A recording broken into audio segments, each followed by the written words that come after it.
강경화 전 외교부 장관입니다. 오랜만에 강 전 장관이 등장을 했는데 자, 이게 무슨 뉴스일까요? 오늘 동아일보가 보도하고 있는 의혹입니다. 의혹.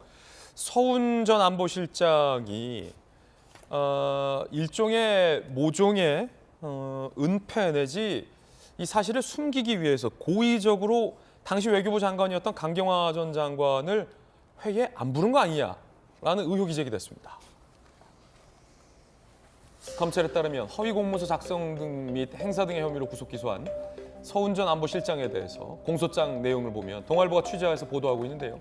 피살 사실 은폐 목적으로 피살 다음 날 청와대 관계장관 회의에서 참석 대상자였던 강경화 당시 외교부 장관을 의도적으로 배제했다라고 기재가 됐다고 합니다. 실제로 당시 김 전 장관 비롯한 외교부 측 회의 강 전 장관 비롯한 외교부 측 회의 개최 사실 통보를 못 받아 당일 청와대 2차 장관회의에서 배제됐다라는 내용이 나오고 있습니다. 2020년 10월 강경화 당시 외교부 장관이 직접 이 부분을 언급한 바 있습니다. 한번 들어보시죠.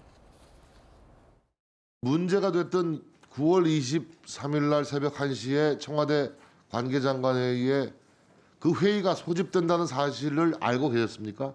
예, 저는 모르고 있었다고 답을 외교부 직원들도 그렇죠? 저는 보고 알고 있었어요. 그날 회의에 왜 외교부에서는 아무도 참석을 하지 네, 그 않았을까요? 부분은 분명히 문제점이 있다고 생각을 해서 그런 그래서? 중요한 회의에 외교부가 언론을 보고 알고 있다는 건 있을 수 없는 일이라고 저를 패싱하기 위해서 한 회의는 아니라고 생각합니다. 당시에도 논란이 됐었고 강경화 전 장관도 항의를 했었던 사안이다. 하지만 이제 강 전 장관이 설마 나를 패싱하려고 그러지는 않았을 것이다 라고 완곡하게 답변을 하긴 했었습니다만 그때도 정부 내에서 문제가 됐었던 사안인데 지금 검찰이 보고 있는 바는 정혁진 변호사님 네. 일부러 안 불렀다 이겁니까? 그래서 저도 조금 이상하게 생각이 되는 게 우리나라의 헌법에 국가안전보장회의를 하도록 되어 있고요. 네. 그다음 국가안전보장회의법을 보면 그 참석자가 대통령, 총리 다음으로 누구냐? 외교부 장관이에요.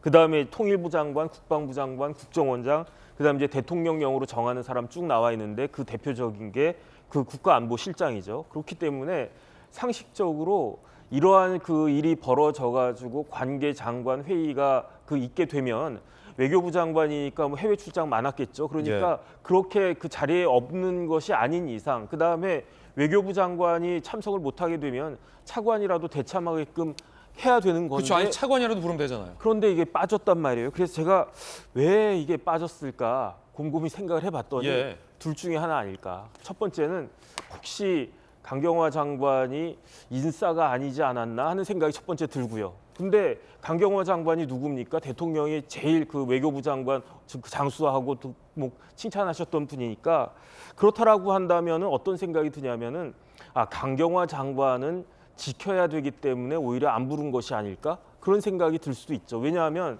나쁜 짓을 이렇게 공모하고 그럴 때에는 지켜야 될 사람들은 거기에 그 자리에서 빠져나가게 함으로써 나중에 문제가 되지 않게 그렇게 하지 않았을까? 그 이야기는 뭐냐면은 결국은 핵심적으로 반드시 참석해야 될 사람을 뺐다라고 하는 것은 그렇게 본인들도 스스로 이게 나중에 문제가 될 수 있는 그러한 행위다라고 하는 것을 그때 이미 인식하고 있었던 것이 아닌가. 그다음에 그런 것들이 이제 와서 현실화되는 것이 아닌가 저는 그런 느낌을 받았습니다. 자, 정혁진 변호사님 개인 의견입니다.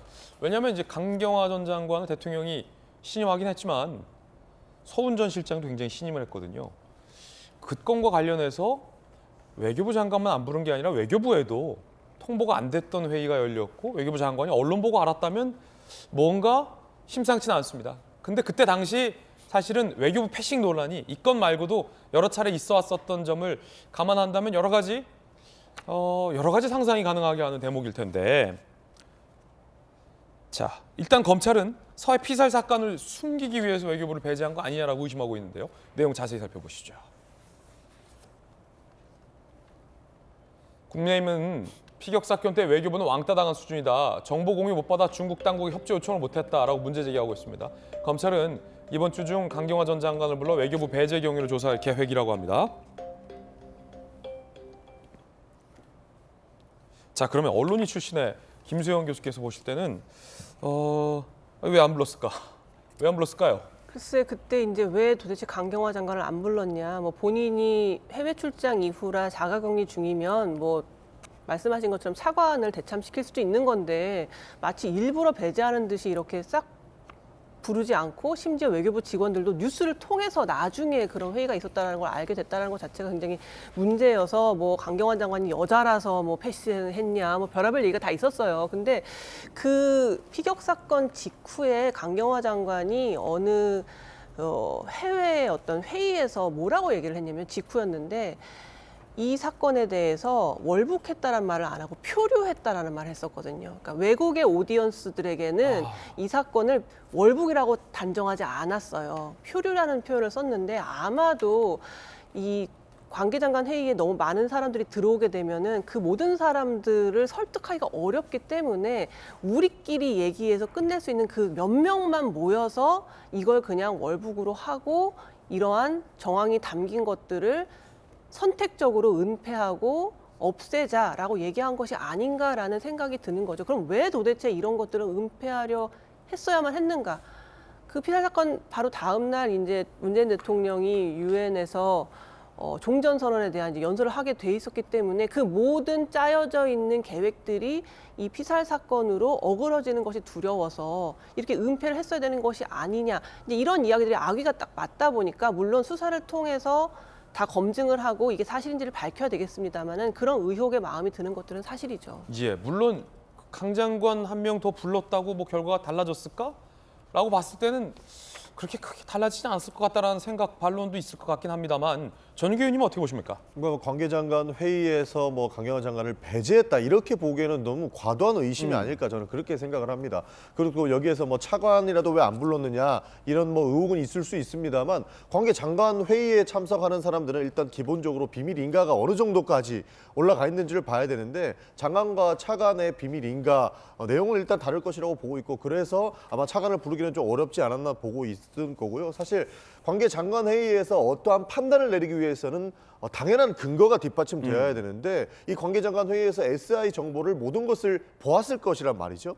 사실 누구 한 명이 더 들어오고 밖에 뭐 나가고에 따라서 결과가 뒤집힐 장관 회의는 사실 저는 무용지물이라고 보고 예. 있기 때문에 누군가를 의도적으로 배제하려고 하는 것은 너무 과도한 측면이 있을 것 같고 SI라는 정확한 결과물을 보고 판단을 했기 때문에 지금 이 수사는 사실 저는 예. 너무 결론을 정해놓고 하는 것이 아니냐 그리고 결론을 정해놓고 의심을 하는 것이 아니냐 이런 의문을 가지고 예. 있습니다. 자, 물론 그 회의가 23일이었잖아요, 당시에. 그리고 강 장관의 연설이 지금 25일이에요. 25일에 있었어요. 근데 그 논란이 있었던 강 장관의 연설이 월북이 아니라 이제 표류라는 표현을 썼어요. Drifts north in the West Sea. Drifts north in the West Sea. 만약에 월북이라고 강 장관이 표현하려고 했었다면 defect to North Korea 이렇게 됐어야겠죠. 강 장관의 그때 연설 당시 어쨌든 생각은 월북은 아니다 라는 가능성에 대해서 강 장관이 생각하고 있었던 건 맞는 것 같아요. 하지만 왜 그 관계장관 회의에 초대받지 못했는지에 대해서는 단정할 수 없다라는 말씀 드리겠습니다. 만약 김연아 의원이 국토부 장관이다. 근데 대통령이 김연아 장관을 안 불렀어요. 싹 빼고. 궁금할 것 같아요. 장관 입장에서는. 그러면 어떻게 해야 됩니까, 장관은? 청와대 정무비서관인가요? 네, 정무수석에게 그렇죠. 좀 네. 강력하게 항의해야 되는 거 아닙니까? 항의가 아니라 물어보죠. 왜 나를 배제했는지. 아니, 항의를 해줘. 그냥 물어볼 게 아니라. 아니, 당신이 수석이면 다야? 이러면서. 아니죠. 항의까지는 좀 어렵고요. 그렇습니까? 장관, 예, 대통령한테 임명. 장관이 그 정도면 안 됩니까? 아니 힘의 문제가 아니라 이건 예. 싸우자고 하는 게 아니니까 예. 이제 물어봤을 것 같아요. 근데 저는 저 사건에서 외교부 장관을 뺐다는 얘기는 외교적 고려를 사실은 조금 배제했던 게 아닐까라는 생각이 들어요. 외교적 고려를. 네, 왜냐하면 이건 이제 남북 간의 문제라고 보고 대통령의 유엔의 종전 연설을 고려했던 것으로 지금 우리가 예측을 하고 있는 게 아니겠습니까? 그러다 보니까 이게 외교적 문제까지 가져가게 되면 너무 복잡할 거라고 생각했던 것 같아요. 근데 그럼에도 불구하고 이런 사안에 대해서 배제된 외교부 장관 입장에서 보면 의문은 일패죠. 예, 자기는 인싸라고 생각했는데 인싸가 아닌 상황이었으니까 아싸라고 생각했을 때 약간 서운은 했을 것 같습니다. 그렇군요. 자, 의견들 전해드렸습니다.